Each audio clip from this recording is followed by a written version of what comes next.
Sunday ಆಗಿದ್ರಿಂದ ಸ್ವಲ್ಪ ಲೇಟಾಗಿ ಎದ್ದೆ ಇವತ್ತು. ಬೆಳಗ್ಗೆನೇ ರಂಗೋಲಿನ ಹಾಕ್ಬಿಟ್ಟು ಆಮೇಲೆ ಅಡುಗೆ ಮನೆಗೆ ಹೋಗೋಣ ಅಂತ ಹೇಳಿ ಮಾಪ್ನ ಮಾಡ್ಕೋತಾ ಇದ್ದೀನಿ. ರಂಗೋಲಿನ ಕೂಡ ಹಾಕ್ಕೊಂಡೆ ಸಿಂಪಲ್ಲಾಗಿ. ಎದ್ದಿದ್ದು ಲೇಟ್ ಆಗಿದ್ರಿಂದ ಸಿಂಪಲ್ಲಾಗಿ ಏನಾದ್ರೂ ತಿಂಡಿ ಮಾಡ್ಕೊಳ್ಳೋಣ ಅಂತ ಚಿತ್ರಾನ್ನ ಮಾಡ್ಕೋತಾ ಇದ್ದೀನಿ. ಸಿಂಪಲ್ ಆಗಿದ್ರೂ ಟೇಸ್ಟ್ ಮಾತ್ರ ತುಂಬ ಚೆನ್ನಾಗಿರುತ್ತೆ.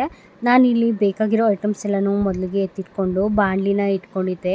ಈರುಳ್ಳಿ ಸ್ವಲ್ಪ ಜಾಸ್ತಿ ಹಾಕ್ಕೊಂಡ್ರೆ ಟೇಸ್ಟ್ ತುಂಬ ಚೆನ್ನಾಗಿರುತ್ತೆ. ಈರುಳ್ಳಿನ ಆಗಲೇ ಅಕ್ಕ ಕಟ್ ಮಾಡಿ ಇಟ್ಟಿದ್ರು.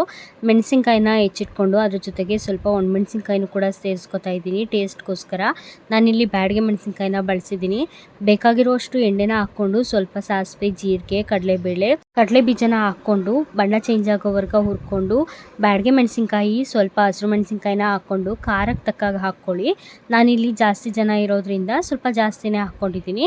ಇವಾಗ ಒಂದು 4ರಿಂದ 5 ಈರುಳ್ಳಿನ ಕಟ್ ಮಾಡಿ ಹಾಕ್ಕೊಂಡು ಬಣ್ಣ ಚೇಂಜ್ ಆಗೋವರೆಗೆ ಫ್ರೈ ಮಾಡಿಕೊಂಡು ಸ್ವಲ್ಪ ಉಪ್ಪು, ಕರ್ಬೇವಿನ ಸೊಪ್ಪು, ಸ್ವಲ್ಪ ಅರಿಶಿನ ಹಾಕ್ಕೊಂಡು ಮತ್ತೆ ಇನ್ನೊಂದ್ಸಲ ಫ್ರೈ ಮಾಡ್ಕೊತಾ ಇದ್ದೀನಿ. ಈರುಳ್ಳಿ ಪೂರ್ತಿ ಕಲರ್ ಚೇಂಜ್ ಆಗೋವರೆಗೆ ಫ್ರೈ ಮಾಡಿಕೊಂಡು ಮೇಲೆ ಕೊತ್ತಂಬರಿ ಸೊಪ್ಪನ್ನು ಉದುರಿಸ್ಬಿಟ್ಟು ಉಪ್ಪು ಬೇಕು ಅಂತಂದರೆ ಮತ್ತೆ ಇನ್ನೊಂದ್ಸಲ ನೋಡಿಕೊಂಡು ಸೇರಿಸ್ಕೊಳ್ಳಿ.